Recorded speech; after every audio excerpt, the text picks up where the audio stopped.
My friends, what's going on, guys? My name is Kai. Welcome to the Sober Living channel. I've got the dog with me today. That's it.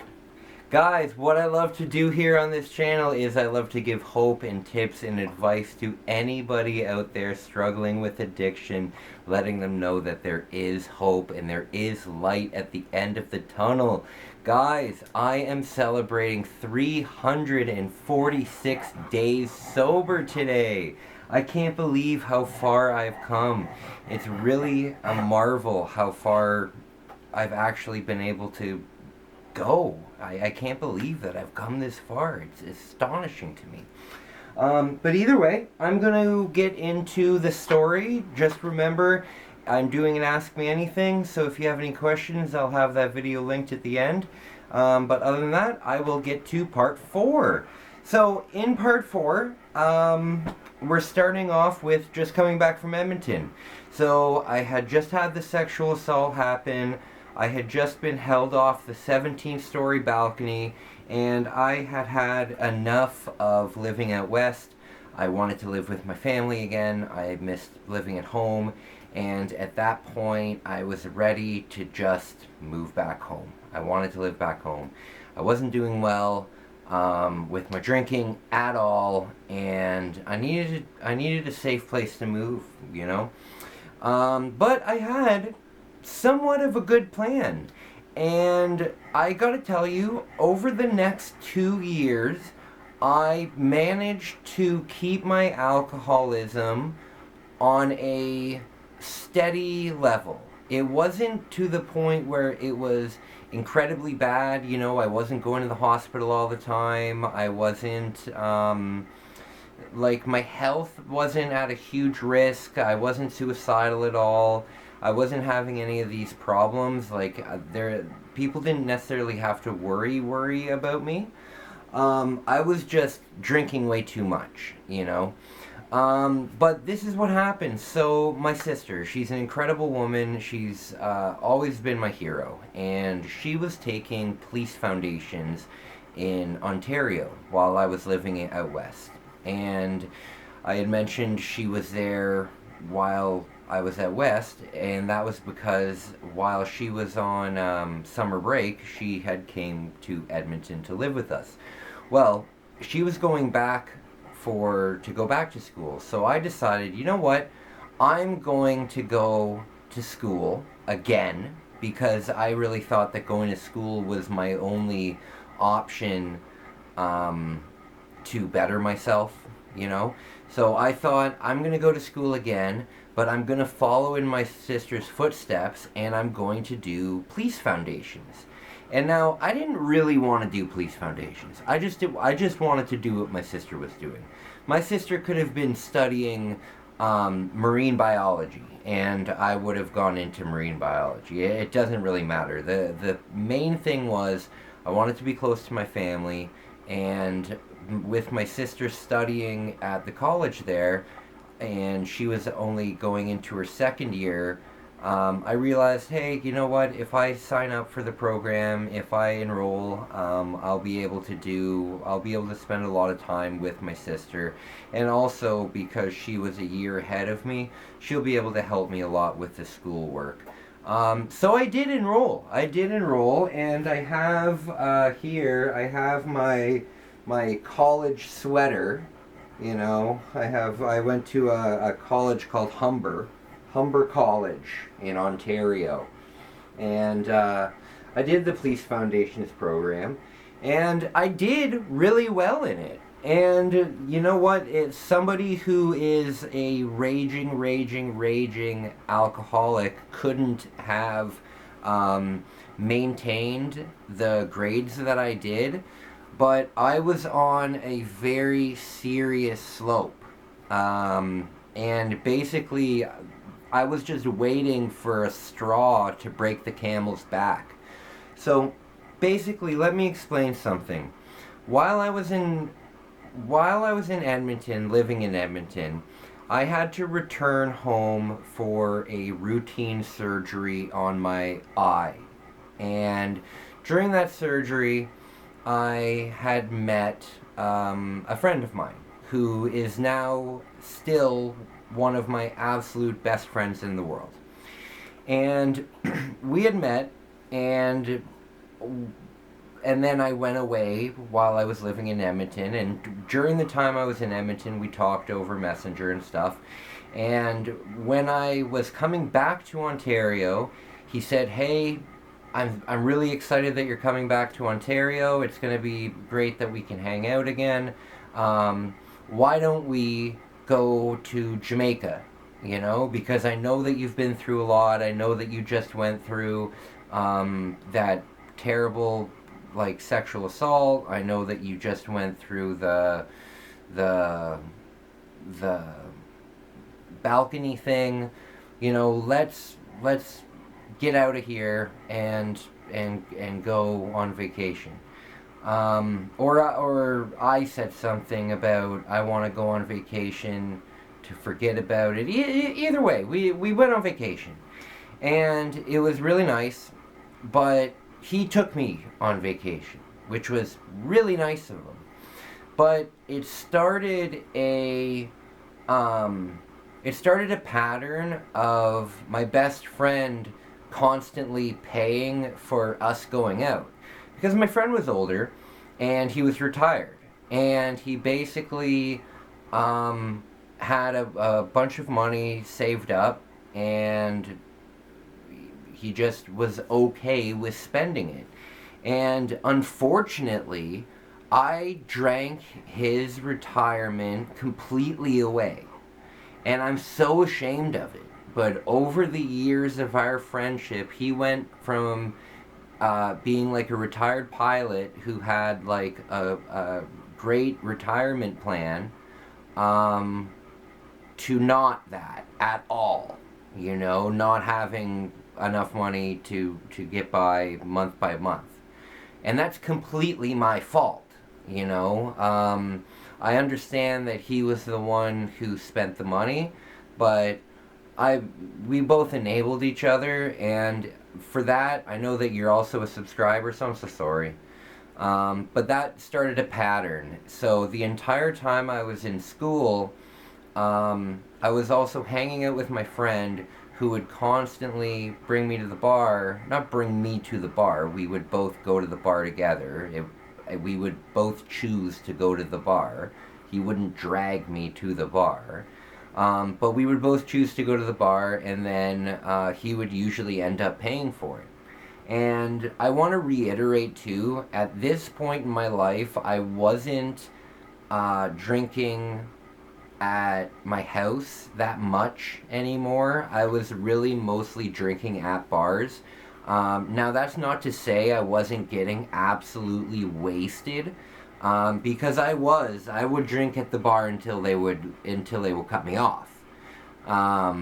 But usually I would go to the bar at like 12 o'clock in the afternoon with my friend, and we would sit there and we would drink until like midnight, you know, and then the bill would come and it would be like $500 or $600, you know, and I just feel awful about that, and it's so embarrassing, and I'm so sorry.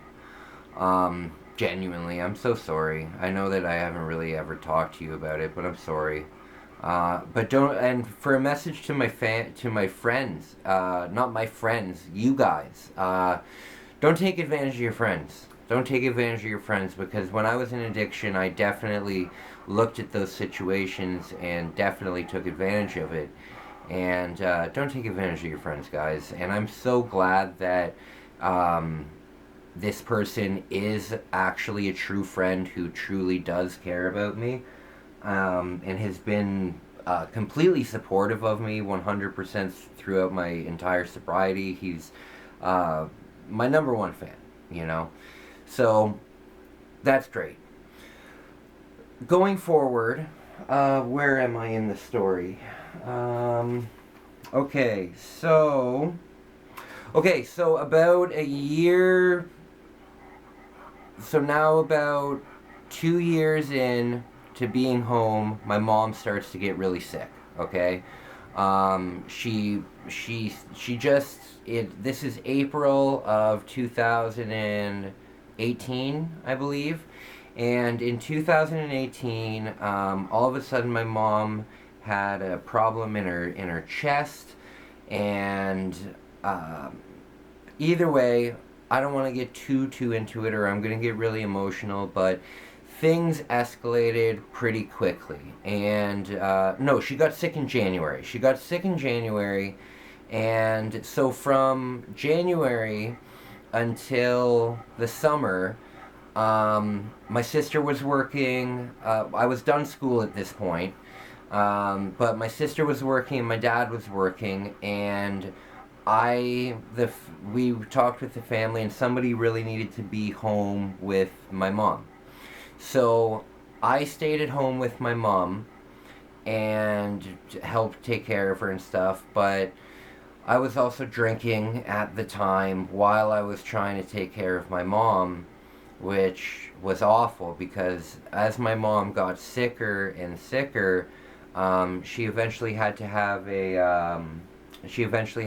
like a tube put into her lung because her lungs collapsed and then filled with fluids. She just got very, very, very, very sick, and unfortunately, she ended up passing away in June of 2018. And in June of 2018, I remember I was partying with my friend, and we were drunk. We were really drunk, and on pills, because I was on my medication and I was drinking heavily, and I got a call from my dad, and my mom had been in and out of the hospital at this point, but we were expecting that my mom was going to come back. And I got a call from my dad, and my dad said, "Hey, listen, Kyle, we have to go to the hospital right now." And I remember kind of becoming hyper aware and saying like, "What? Like, I'm loaded. Like, it's 2:30 in the morning. I'm loaded. Like, I can't go to the hospital right now." And my dad was like, "No, Kyle, By the way, my name is Kyle. I go by Kai. The reason I go by Kai and not Kyle is because Kyle was the name that I associate myself using drugs and alcohol with, and Kai is the name that I associate being sober with, so I go by Kai." So back then he said, "Kyle, you have to come. You have to come and see your mom. So I ended up going and seeing her, and I was loaded. I could barely even stand up, and I saw her for the last time, and then she passed away. And it was really rough. And then that's when my life went from being a functioning alcoholic to being an absolute train wreck, suicidal. That's when all of my hard depression started, and that's when my suicide attempts started, and that's when things got really, really serious with my drinking. I feel really bad about losing my mom too, because the last thing that my mom went into dementia before she passed away because she was so sick, right? She was so sick, and she was on such medication that like a day, or I don't know if it was a day or an hour, or either way, by the time that we went to see her for the last time, she didn't know who I was. My sister was there, and she had to basically be like, "Mom, this is Kai, this is your son," that kind of thing. And that's the most heartbreaking thing. But the last thing that I remember my mom seeing of me when she was alive was this huge fight that me and my dad had. And I remember I was supposed to do something. I don't know what it was, but instead I was out getting drunk, and I came home, and my mom was sick in the living room couch because she was too sick to even go up the stairs. And I remember my dad just screaming at me so loud, the most he's ever screamed at me in my entire life. And I remember walking out into the backyard and collapsing and having such a bad panic attack that they had to call an ambulance. And I didn't have a panic attack. I had a full out mental breakdown. I was in the hospital for 3 days. But my mom went in an ambulance and I went in an ambulance at the same time. So the last time that my mom saw me when she could remember was when my dad was screaming at me. And that really breaks my heart. My dad had every right to scream at me. I'm sure that whatever responsibility I had, I screwed it up big time, and I was out getting drunk, probably in the forest behind our house, doing something stupid. But either way, that's when the bad stuff really started. So I'm gonna end that there for tonight. I'm sorry if this was a little bit more rambly. It's really hard for me when I start thinking about my mom. It's just tough to stay on online with stuff. I'm still new to YouTube, so please just bear with me. Oh, look how sad my dog is now that I'm not paying attention to him. Oh my god. Okay, guys, thank you so much for subscribing. I appreciate it so much. It means so much to me. I am doing an Ask Me Anything. Please remember that. If you have any questions for me, I'm doing it on Sunday. That is coming up so soon. I'm going to link that video at the end of this one, so please just like the video, you know. Also, I am doing a giveaway where I donate to every continent on Earth, and that has an addiction program, excluding Antarctica, obviously. And that's about it. Guys, wherever you are, please stay sober. I care about you so much. If you're not staying sober, please stay safe. Have a ride home. Your parents love you, and everybody wants you to wake up tomorrow. Alright, guys? Have a really nice one. Bye, guys.